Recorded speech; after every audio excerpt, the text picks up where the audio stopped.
Hey guys, first Regardsman here, and I'll be talking about how to beat the new weekly hard stratagem in week 3 of Space Marine 2 patch 10.0. Now, this one is a bit easier than last week's. This one is decapitation.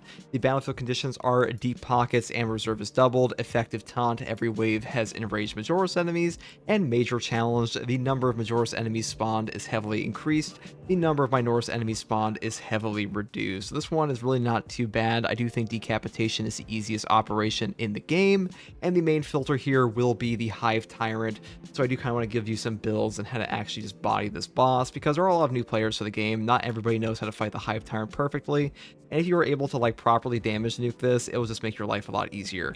Now, first up, for build comps, I would just say if you want to go for the ultimate sweat builds, just Tactical Bulwark Heavy is the best team comp in this game. Take things like Encompassing Aegis, take things like Pyre Cannon or the Heavy Plasma or Multi-Melta. These are all amazing options for just demolishing Majoris enemies.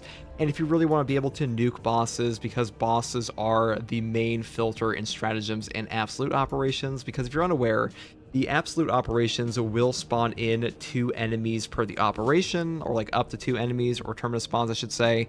And in a map like Decapitation, where there's an on-map boss, like the Hive Tyrant, for example, you will only be able to get a maximum of 1 extra terminus on those. So you can get 1 Carnifex or 1 Neurothrope on Decapitation on top of the Hive Tyrant. So to build for that, we will take things like a Pyre Blaster Tactical. Currently, Pyre Blaster Tactical is insanely effective versus boss spawns. The damage over time of the burn on the Pyre Blaster is kind of absurd, guys. I cannot lie. It is a very, very powerful weapon. And for the perks, I would take the classic Auspex combo with Precise Calibration and Concentrate Fire. These 2 perks together allow your team to just nuclear bomb any boss you want. If you'll just fire on the same thing, you're just gonna win. You'll just get melted completely, because they read as follows. Number 1, Precise Calibration. Enemies marked by Auspex Scan take an additional 75% damage, but Auspex Scan's radius is reduced by 25%. If we take this perk and combine it with Concentrate Fire that reads Auspex Scan Zone lasts 60% longer, and enemies marked by Auspex Scan take an additional 120% damage, but they lose the mark when they leave the scanned area, you will be able to just have this ridiculous damage buff on the Auspex. It is incredibly noticeable. It will have a tremendous impact with things like a Heavy Plasma or Multi-Melta, or things like the Power Fist on Bulwark. Power Fist does have stupidly high boss damage in this game, and with these put down, you'll just nuke a boss pretty much. And for CDR on this, I would take Vital Data. Scanning Extremis or Terminus level enemy restores Auspex Scan charge by 50%. This is a very, very, very powerful option here to just give you more Auspexes versus the bosses, so you should pick this one up if you can. Now, the next perk I would take on Tactical here would be Secure Stockpile. Equipment charge restored by 1 for all squad members. Cooldown is 60 seconds. This is the best team perk in the entire game. It is kind of absurd how powerful this is. It just gives you 60-second Melta Bombs, Crack Grenades, Frag Grenades, a super powerful option. Pretty much always grab this for a meta build. And I also want to mention that since there are increased Majoris on this mission, you could take an Inner Fire Vanguard. You might think oh wait, what about the Unmasked Zeal here? Don't I want the 30% heals? Well, the Inner Fire perk here reads all squad members can restore ability charge by 15% by performing finishers on Majoris level or higher enemies. Now, the description here is actually incorrect. You can just kill a Majoris guy and get the cooldown off of this, so very useful for a mission that has more Majoris enemies. And honestly, I think this is one of the best perks in the whole game. And if you take this perk on top of Auspex Scan, on top of things like the Bulwark Banner, your guys will just never have any trouble surviving. Especially if you're playing with a bunch of new players, it's not too bad at all. And I do assume a lot of new players will be playing this, so I will be running the people through these if I can when I have time. But I just want to give you guys these powerful build options in general. And as far as boss damage on the Bulwark goes, you have so many options. First of all, Purity of Purpose on top of the banner is incredibly potent against any bosses in this game, because this simply allows you to get off your damage very easily. Planting banners is one of the most efficient ways to just sit there and never die, because most of the Tyranid bosses in this game are melee focused, and any melee hit in Space Marine 2 will be taken down to 0 damage no matter the amount of armor remaining on your character. So pretty much, if you put down a banner, you get hit by a Carnifex, you'll get your armor back immediately, get hit again, you'll never take any damage unless it's like a range shot or something. So keep that in mind. And on top of that, I would take perks like Focus Restoration. Every 30 seconds, all squad members automatically restore 1 armor segment. This is a very valuable perk for boss killing, and also things like Armor Reinforcement or Intimidating Aura with a parry weapon, because the Hive Tyrant in particular is very susceptible to like parries and things like that. I also want to mention that some of you may be coming back trying to use the grenade launcher here. The grenade launcher is no longer a top tier boss killer at all unless like hardcore build into it. I would say Pyre Cannon and Pyre Blaster are just far better options alongside Plasma. Now, Stalker Bolt Rifles are very strong for wiping out Neurothropes alongside things like the Bolt Sniper, but Sniper's kind of bugged right now, and unfortunately his camo cloak is draining way too fast, so just keep that in mind. Hopefully there's a hotfix coming for that. But that is pretty much all I have to say here about like class build comps. It's not too important on this one, mainly because this one is not like too hard compared to the previous weeks. But hopefully being able to nuke these bosses with those tips will be a little bit easier for you. I have never made an actual guide for the Hive Tyrant here, but it's really not too hard of a boss. I think the Hive Tyrant is probably the easiest boss in the entire game, because if you're unaware, in patch 8.0 they made it so the absolute operations bosses will spawn Extremis on top of the boss spawn, and the Hive Tyrant will never spawn Extremis on top of you. You only have to deal with like maybe 2 Majoras and some Hormigons, Spore Mines, or some range Majoras and stuff like that. So it's pretty easy compared to like these standard absolute boss fights. And another thing I want to note here is that the normal and hard operations, they kind of have like the improper symbols on them, that the difficulty for hard is like absolute plus. It is not as easy as like ruthless difficulty or things like that. And normal difficulty is simply going to just be a substantial difficulty. So that's why this one feels so easy and this one is so stupidly difficult for a lot of people. I just want to keep that in mind for people. As far as some final things I want to talk about here, I would mention that the heavy multi-melta, the stagger on this is very strong versus multiple Majora's packs. Heavy plasma is very strong, though with like increased Majora's, you might just be better off with a multi-melta or Pyre Cannon, because the Pyre Cannon may be weaker than the Pyre Blaster on tactical just because of like the class synergy here, but they both apply a very similar burn, and the burn on this thing is kind of overpowered currently. It will just nuke bosses, it will nuke Majora's, it will burn the shield or like sword warriors through their block, and that is very useful for you as a player because sword warriors blocking is one of the most irritating things in all of Space Marine 2. So these weapons are very, very valuable for any type of horde clear, and Tyranids in general are far easier than Chaos, even with the new Chaos spawn. So hopefully that is all you will need to survive. And if you like content like this, guys, subscribe for more. Hopefully this build guide helped you. Hopefully some of these tips will serve you well in your weekly stratagems. I'll probably do one of these every week when these new stratagems come out, just to give people an idea. And also I will be running people through these missions, like I said before, once again, when I actually have time on streams and stuff like that. So anyways, thanks for watching. Take it easy, guys. Bye. Here we come, spiky bastard!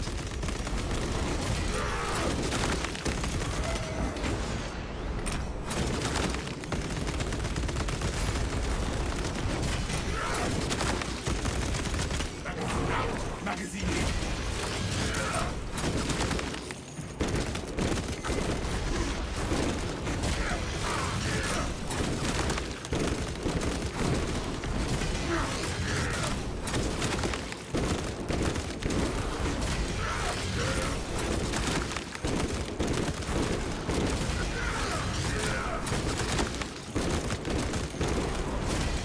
I find that after a power wave, this thing's AI really likes to do the exact same thing over and over. So the first wave is pretty easy regardless.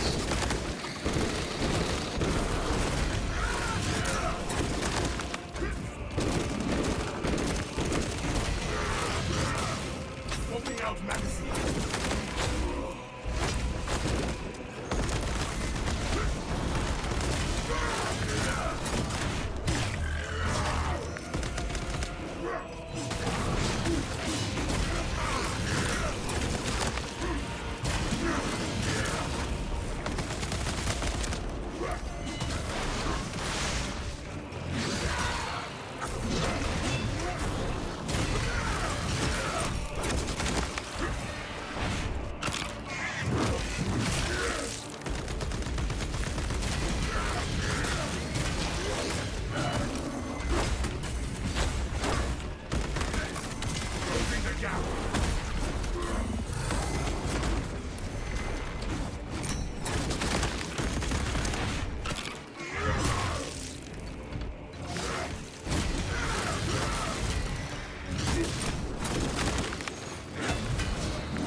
That's so much HP these days.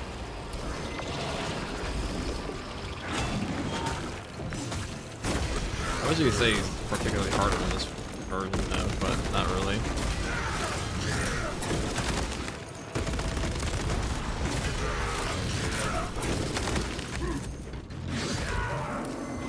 Finish and ready.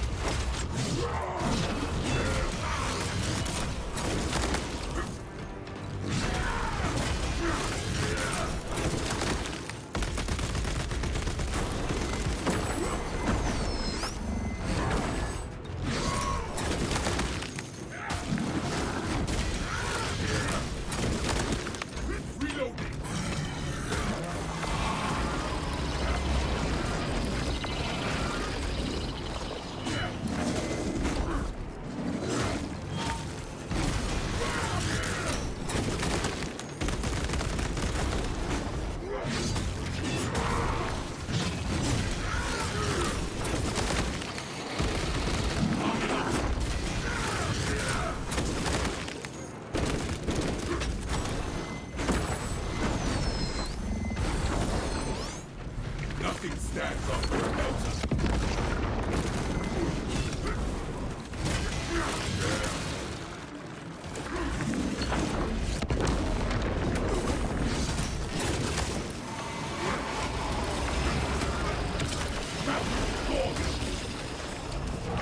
Let's take it back up.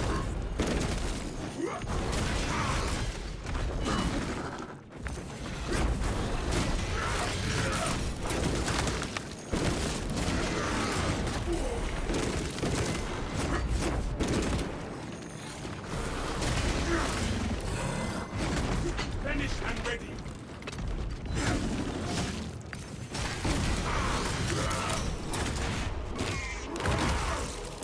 I never mentioned fodder.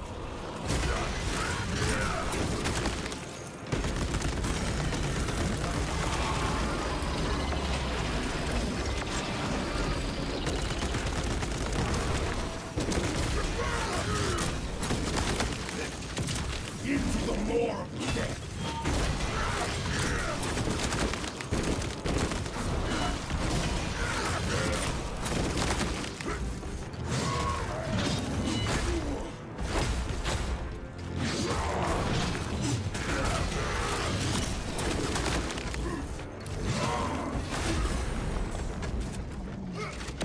Closing the gap.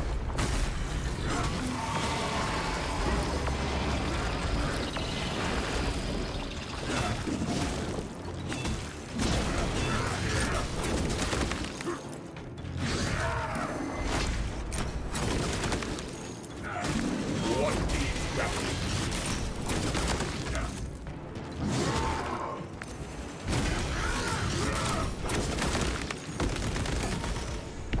I am going to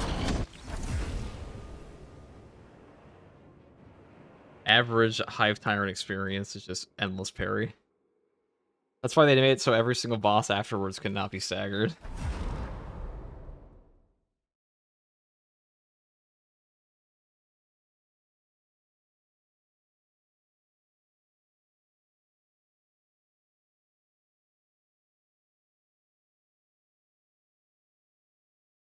The boss is such a joke.